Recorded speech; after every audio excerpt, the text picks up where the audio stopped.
பாஜகவிலிருந்து சாமிநாதன் விலகி இருக்கிறார். மேலும் விவரங்களை எமது செய்தியாளர் எழில் வழங்க கேட்கலாம். வணக்கம் எழில், என்ன காரணம்? முழு விவரங்களை பதிவு பண்ணுங்க.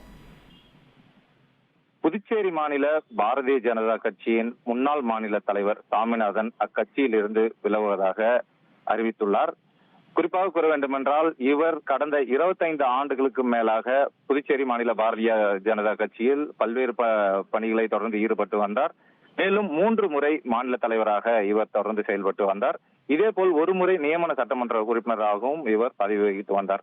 இதனிடையே கடந்த 2023ஆம் ஆண்டு இவர் பாரதிய ஜனதா கட்சி மாநில தலைவர் பதவியில் இருந்து மாற்றப்பட்டு பின்னர் சில மாநிலங்களவை உறுப்பினர் செல்வ கணபதி எம்பி மாநில தலைவராக தேர்வு செய்யப்பட்டார்.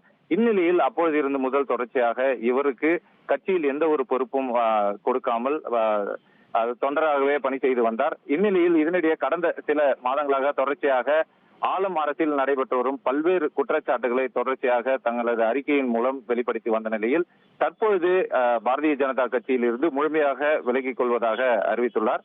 இதேபோல் புதுச்சேரி மக்களுக்கு தொடர்ந்து குரல் கொடுப்பேன் என்றும், மேலும் ஊழலற்ற நேர்மையான புதியவர்களை கொண்டு வரவும் புதிய அரசு அமைய முழுவீச்சில் பாடுபடுவேன் என்றும் தெரிவித்துள்ளார். இதனிடையே அடுத்த வாரம் தனது அடுத்த கட்ட நடவடிக்கை குறித்து அறிவிக்க உள்ளதாகவும் சாமிநாதன் தகவல் தெரிவித்துள்ளார்.